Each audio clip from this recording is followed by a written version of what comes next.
tous, bienvenue sur notre chaîne. Bonjour. Christophe et moi sommes en compagnie de Joséphine, une étudiante de la Sorbonne qui doit réviser ses partiels et qui a fait appel à nous pour l'aider à mieux comprendre le traité théologico-politique de Spinoza. Bonjour Christophe, bonjour Marlène. Merci beaucoup de votre aide, vraiment, ça m'arrange beaucoup parce que c'est demain mon partiel. Mais tout d'abord, qui est Spinoza ? Bonjour Joséphine. Baruch de Spinoza est un philosophe d'origine portugaise du XVIIe siècle. C'est un marane, un juif portugais qui a immigré en Europe et qui pratique de manière officieuse sa religion. À l'âge de 15 ans, il assiste au châtiment de Da Costa, accusé d'immoralité. Son suicide a bouleversé Spinoza, qui va se mettre à fréquenter des penseurs libéraux humanistes, aussi bien juifs que protestants, en particulier Van den Eden. Merci beaucoup pour cette petite présentation de l'auteur et de l'extrait qui nous intéresse. Est-ce que vous pouvez nous présenter aussi rapidement le traité théologico-politique et en quoi il consiste ? De son titre, nous pouvons définir la notion de théologie. Donc la théologie, c'est l'étude de la religion basée sur des œuvres sacrées. Elle s'appuie sur la Bible pour parler de politique et sur la manière dont la religion peut influencer la paix dans les États. Maintenant, nous allons introduire les grands principes de ce livre. Il est tout d'abord question de la rationalité de la Bible et de l'étude de la religion, puis de la position et de l'implication des religieux dans les affaires de l'État. Oui, on verra que selon Spinoza, c'est à l'État de cadrer la religion. Ok, et quels sont les autres concepts abordés dans ce livre ? Spinoza évoque aussi l'importance de conserver la liberté de penser pour garantir la paix au sein des États. En effet, le contexte historique de cette époque motive l'auteur à s'intéresser à ce sujet. De nombreux conflits en Europe persistent à cause de l'interprétation des textes religieux. C'est d'ailleurs pour cette raison que Spinoza a subi un hérem, c'est-à-dire une excommunication de la communauté juive. Ok, et pour que ce soit plus clair, est-ce que vous pourriez définir les notions importantes que nous allons aborder dans cette étude, s'il vous plaît ? Pas de souci. Alors on va commencer par la superstition. Donc la superstition, selon Spinoza, est une croyance irrationnelle, souvent liée à la peur des événements que l'on ne comprend pas. Par exemple, si une personne croit qu'un éclair est un signe de la colère de Dieu, c'est un acte de superstition. En ce qui concerne la religion, Spinoza pense qu'elle devrait être fondée sur la raison et la compréhension de la nature divine, c'est-à-dire sur une vision rationnelle et cohérente de Dieu et du monde. Cependant, selon lui, la religion peut aussi devenir un instrument de contrôle quand elle est manipulée par des autorités. Spinoza aborde aussi la relation entre la religion et l'État. Il considère que l'État doit être basé sur la liberté et la raison et non sur des croyances religieuses dogmatiques. Il critique les gouvernements qui utilisent la religion pour opprimer le peuple. Selon lui, l'État doit garantir la liberté de pensée et de croyance et protéger les individus contre les abus. En ce qui concerne la liberté de penser, Spinoza défend l'idée que chacun doit être libre de penser et de croire ce qu'il veut tant que cela ne nuit pas aux autres.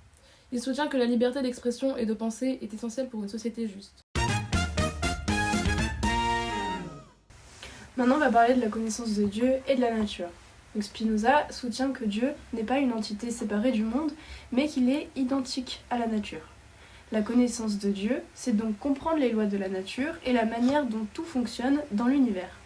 Spinoza propose ainsi une vision panthéiste où Dieu et la nature sont une seule et même chose.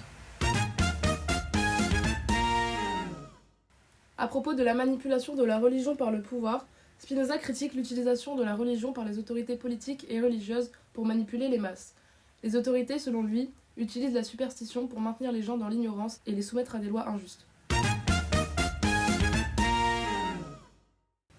Enfin, on peut parler de la paix civile. Spinoza défend l'idée que la paix civile, c'est-à-dire une société stable et harmonieuse, est possible lorsque les citoyens peuvent vivre selon la raison, sans être soumis à des croyances superstitieuses ou à des autorités oppressives.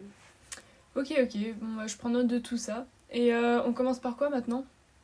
Alors le traité théologico-politique débute avec une préface dans laquelle Spinoza affirme que la religion est instrumentalisée pour tromper et maîtriser les hommes car ils sont craintifs et superstitieux.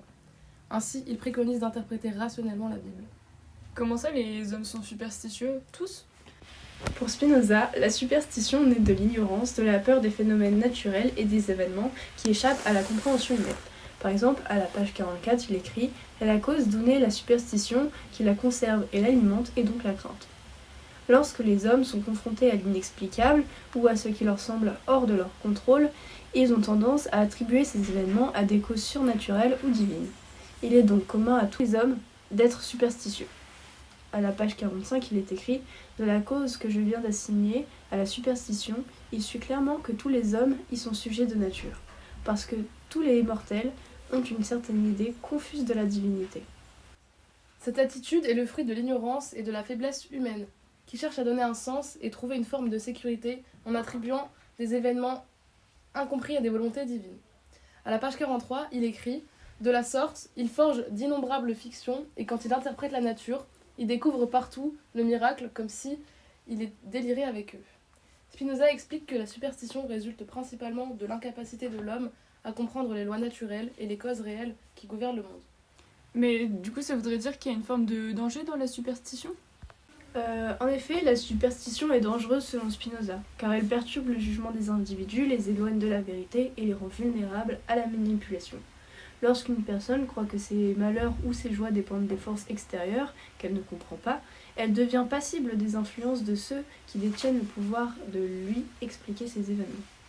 Spinoza met ainsi en lumière le fait que la superstition, en nourrissant la peur et l'incertitude, peut entraîner des comportements irrationnels et violents. Elle déstabilise ainsi l'ordre social et la paix civile en créant des divisions et en justifiant des comportements extrêmes. Cela constitue une menace pour la liberté individuelle et l'autonomie, deux valeurs importantes dans la philosophie de Spinoza. Mais alors, quel lien peut-on faire avec la religion, puisque vous l'avez évoqué précédemment ? Pour Spinoza, la superstition et la religion sont étroitement liées, mais elles ne sont pas identiques. D'un côté, la religion peut être un moyen de guider l'humanité vers une vie vertueuse en suivant des principes rationnels et universels. De l'autre, la superstition est vue comme une déformation de la religion. Pour lui, la religion fait appel à la superstition et détourne l'individu de la véritable connaissance de la nature divine. En somme, la superstition est une distorsion de la religion. Elle est dangereuse car elle nourrit l'ignorance et permet aux autorités religieuses ou politiques de contrôler les masses en exploitant leur peur irrationnelle. La véritable religion, pour Spinoza, serait celle qui est compatible avec la raison et l'autonomie individuelle. En effet, à la page 46, Spinoza écrit « On s'est appliqué avec le plus grand soin à entourer la religion, vraie ou fausse, d'un culte et d'un appareil propre à lui donner dans l'opinion plus de poids qu'à tout autre mobile, et à en faire pour toutes les âmes l'objet du plus scrupuleux et plus constant respect. » Merci beaucoup, je pense que vous avez répondu à peu près à toutes mes questions. Et de ce que j'ai compris, Spinoza critique la superstition et la manipulation religieuse tout en plaidant pour une société basée sur la raison, la liberté individuelle et la compréhension des lois naturelles.